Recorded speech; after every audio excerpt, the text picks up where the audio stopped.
Book of Heaven, Volume 24, September 16, 1928. In conceiving, the Virgin conceived the kingdom of the Fiat. In being born, she gave back to us the rights to possess it. Difficulties in writing. Wounds that Jesus receives. My abandonment in the Fiat is continuous, and while I was following its acts, my poor mind paused to think about the conception of the celestial queen and her great fortune of being exempted from original sin.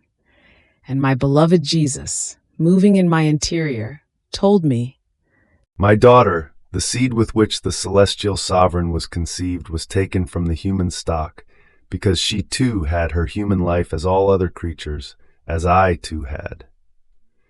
However, there is this great difference, not conceded to any other creature, that in this human seed, before her beautiful soul was conceived, my Fiat, with its omnipotence, concentrated its rays in this seed, and with its light and heat it annihilated the evil that was in it, and made it die, purifying the seed completely, and rendering it pure and holy, and exempt from original sin. And then the immaculate baby girl was conceived in this seed. So the whole portent of the Immaculate Conception was operated by my divine will. It did not make another human seed, nor did it destroy it, but it purified it, and with its heat and light it removed from it all the humors that this seed had contracted from the sin of Adam, and it restored in her the human seed, just as it had come out of our creative hands. Therefore, as the little Virgin Queen was conceived, the kingdom of my divine will was conceived in her and in the human generations, because in forming and giving surprising graces to one creature in her cursense, we look at the whole humanity of the human family as if it were one alone. See then, as the Virgin was conceived in this seed exempt from every stain, which was all work of the divine Fiat, its divine kingdom was conceived again within humanity, and as the immaculate little Virgin was born, the right to be able to possess it was given back. Now, when I came upon earth to take on human flesh, I made use of the seed of the Sovereign of Heaven, and it can be said that we worked together to form again this kingdom of ours in the human generations.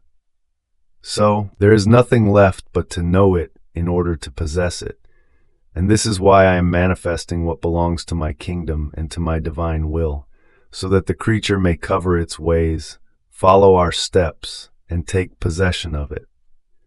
And my divine will, with its light and heat, will repeat the prodigy of removing the bad humors that the human seed possesses, and in order to be sure, it will place the seed of its light and heat, and will constitute itself life of that seed.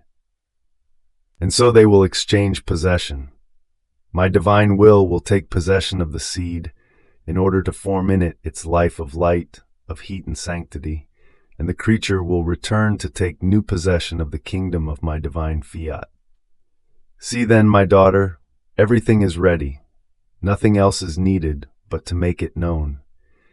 And this is why I so much yearn that what regards my divine will become known, to cast into creatures the desire to possess a good so great, so that my will, drawn by their desires, may concentrate its luminous rays, and with its heat, perform the prodigy of giving back the right to possess its kingdom of peace, of happiness, and of sanctity." After this, having to write what Jesus had told me, I found it almost impossible. And as I tried the first, the second, the third time, and seeing that I could not manage, I thought to myself that blessed Jesus no longer wanted me to write, and therefore I too should not want it. So I dismissed the thought of trying harder. But then I wanted to try again, and I seemed to manage, and with even greater ease than other times. So I thought to myself, and why so many sacrifices, so many difficulties, attempts and new attempts to write without managing to do it, and after so many difficulties, doing it with ease? And my sweet Jesus, coming out from within my interior, told me, "My daughter, do not be concerned. I wanted to take pleasure from you a little bit, and to enjoy the sweetness squeezed out of your sacrifices. As you tried to write and could not manage and tried again, I felt wounded by your love in wanting to sacrifice yourself to fulfill my divine will for you to right.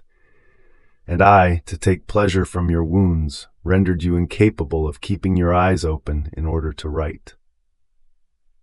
So, don't you want your Jesus to amuse himself with you and to enjoy a little bit? Moreover, you must know that the sacrifice made to fulfill my will forms pure, noble, and divine blood for the soul, just as food forms blood for the body. And I, dipping my brush of love in this blood, amuse myself in forming in her more beautiful, more charming, my image in the creature.